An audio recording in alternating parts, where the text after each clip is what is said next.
Jeg har brukt det på mange ting allerede, men det jeg alltid lurt på er hvor mange lag må jeg ta så brette rundt en ting hvis jeg skal få fiksa det. Det som har skjedd nå er at nå har jeg fått med meg 2 av disse gutta som har laget dette produktet fra USA. Det er Boy Wonders, for å si det rett ut. Disse gutta her, de selger allerede dette produktet over hele verden. De kom hit for å ta en prat med meg, ta en prat med oss i selskapet. Og nå skal de forklare litt, vi skal ta dette på engelsk, og så får du bare se på teksten på undersiden om det er noe du ikke forstår. Guys, this is a perfect product. I mean, it's one of a kind products I've seen almost my whole life. How does it work? Why did you guys come up with it? The idea comes from medical casts. Okay. So when you break a bone, you'll get a cast, and a lot of times that has fiberglass wrapped around the outside. Yeah, I've seen that. So that's where the idea comes from. It's been there for years. It's been there for a long time, 20, 30 years. So our idea was, if you can use it to fix broken bones, why can't you use it to fix all kinds of things? And so we started down the path based on the idea of medical casting tape. Right. But we realized we had to make a lot of engineering changes to make it right for all kinds of things. Right. We had to make it watertight. We had to make it impact resistant. Okay. We had to make it stronger. So after a lot of trial and error and a lot of engineering and a lot of changes to the product, this is what we came up with. But I mean, it's almost too good to be true. I mean, this is something like, why hasn't anybody figured it out before? It's kind of crazy. It is crazy, and honestly, it's very simple to use. We know everyone's like on the go, and you don't want to spend a lot of time repairing stuff. I know, and things breaks, and it's expensive to always replace stuff. So we were looking for something that was easy for customers to use. All you have to do is just dip this tape in water, activate the epoxy that's in the tape. Okay. You wrap it around a broken item. Just wait about 10-15 minutes, and you have it as hard as it is here. And it works. It works. It works. Yep. But like I said, I've been doing this quite a while already. Yeah. I mean, I've used a whole bunch of these boxes just to test all kinds of stuff, just to see if you guys are doing something wrong. That was the main thing. But I haven't found anything yet. What I found was, I'm kind of it's a big question how many times I have to wrap a thing. I mean, I can understand it if there's water inside this pipe. I mean, you have to kind of smoothen out the epoxy. You have to cover all these small little pinholes that's in the fiber. Right. But if I got a chair or, like, for example, this ladder, if I got this ladder right here, I did this here a couple days ago.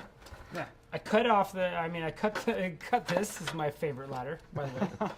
I cut it off and I wrapped it. And I mean, this thing is super, super solid. But then I was thinking, how many times do I have to wrap it if it's this kind of thing? It doesn't need to be watertight. Right. I need it to be strong. Yeah. The depth that you wrap and the technique depends on what you're trying to fix. Okay. So if you're trying to fix something that is going to have to withstand a lot of impact, like a sledgehammer or something like that, then you want it wider and not as deep, because it's very strong all by itself. And so, even 3 or 4 layers deep is going to be probably strong enough. Okay.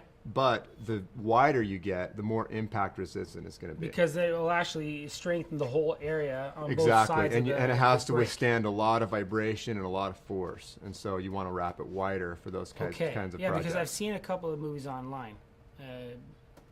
People are putting it. I mean, the fiberfix turns out to be a big blob. Yeah. I mean, it looks like garbage. Yeah, you don't have to do it that thick. Now, that is what I want everybody to know. I want everybody to know back home there is that you don't have to have it really thick. Right. Just make it wide, like a sledgehammer you're talking about, something that has a lot of force. Make it longer. Yep.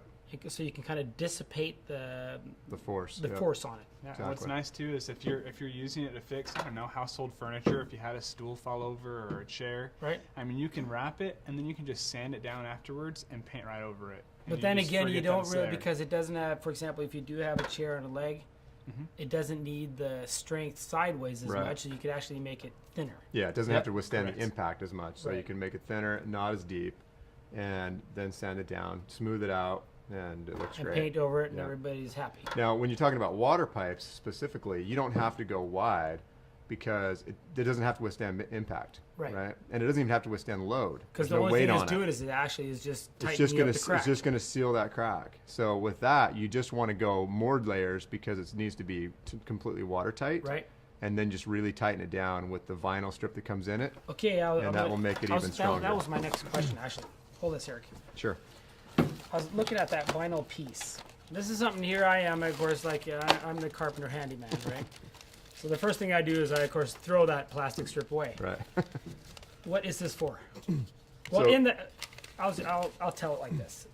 Innsiden av denne boksen, fiberfix, det to ting. Eller flere ting, men det to pakker. De ser sånn ut. Den ene jo selve produktet. Den skal du ikke åpne opp før du klar med emnet, for denne her, med en gang du åpner opp denne pakka her sånn, så begynner det å herdeprosessen inni her, og den skal du ikke gjøre, så da må den være klar til du klar. Oppi her har du et par ting. Her det første instruksjonsboka for alle de gutta, eller instruksjoner, alle de gutta hjemme som tror at de kan dette her uten å lese denne her. Det feil. Les denne her, så blir det bedre resultat. Så har du en liten sandpapirbit. Det her jo for, hvis du har for eksempel et rør sånn som dette her, så kan du ripe dette her, og gjøre det litt mer mottakelig for at da produktet kan feste seg i røret. Eller det gjelder alle ting som blanke, for eksempel hvis du har klarlakk eller hva som helst. Så har du da et hanskepar, og de ser sånn ut. Det må du ha også, for dette her et ganske klissete opplegg. Bare ta på deg hanskene. Så har du da et plastbånd, som jeg skal spørre disse gutta her nå, hva dette til? For dette skjønner jeg ingenting av. Denne her har jeg bare palma. Jeg har gjort mange allerede. Denne har jeg bare palma, men de har en løsning. What I'm trying to say, or what I just told them right now, is that I throw this away. What is this for? What it does is when you wrap the fiberfix, if you wrap the vinyl around it and pull that really, really tight as you're wrapping it. So you're just kind of doing this motion right here. Yeah, you tight it, pull it around as tight as you can. It just makes the fiberfix more compact, squeezes all the air out of it. Okay. And distributes the resin a little bit better. So I mean, I'm really pulling. Yeah, as tight as you can. You have to kind of just make it really tight. And all that does is it just strengthens. You know, fiberfix is a composite, and composites get stronger the tighter they are. Okay. So this just makes it a lot tighter. So it just squeezes it together. Yeah, exactly. But then, do I have to actually, what I've been doing? And then you just pull it off 5 minutes later after it cures. But what I've been doing is I've been really smoothing this out and actually getting the epoxy to actually fill all the, nooks and crannies or bumps. Right. Yep. Do I have to do that first and then do this afterwards? I do it. When I apply it, I smooth it first with my hands, maybe for 10 or 15 seconds. Okay. Really tight, like you're talking about. Right. And then do the wrap around it just to even tighten it further. Okay. Well, that's pretty good. Especially if it's a water pipe that you're trying to fix, because it's just going to make that resin more evenly distributed, which makes it more watertight. And you'll know you did it right too, because you'll see that's really smooth, really glassy smooth after you've wrapped this vinyl strip around it. Good. So. That's the other thing. If you're trying to finish furniture, if it's a furniture frame or a chair or a bed frame or something that you're fixing, if you use that, it will make it a smoother surface, so that when you start to sand it, you're already starting from something very smooth. Okay. But this is 15-minute fix? Yeah, absolutely. 10, and then longer you wait, it gets even harder and harder. And but it's fully cured within 20, 30 minutes. I mean, it's done by that point. This is a perfect product. We like to think so. I like it. I really do love it. I really do love it. Alle sammen, denne må dere kjøpe. Fiberfix, den fikser alt.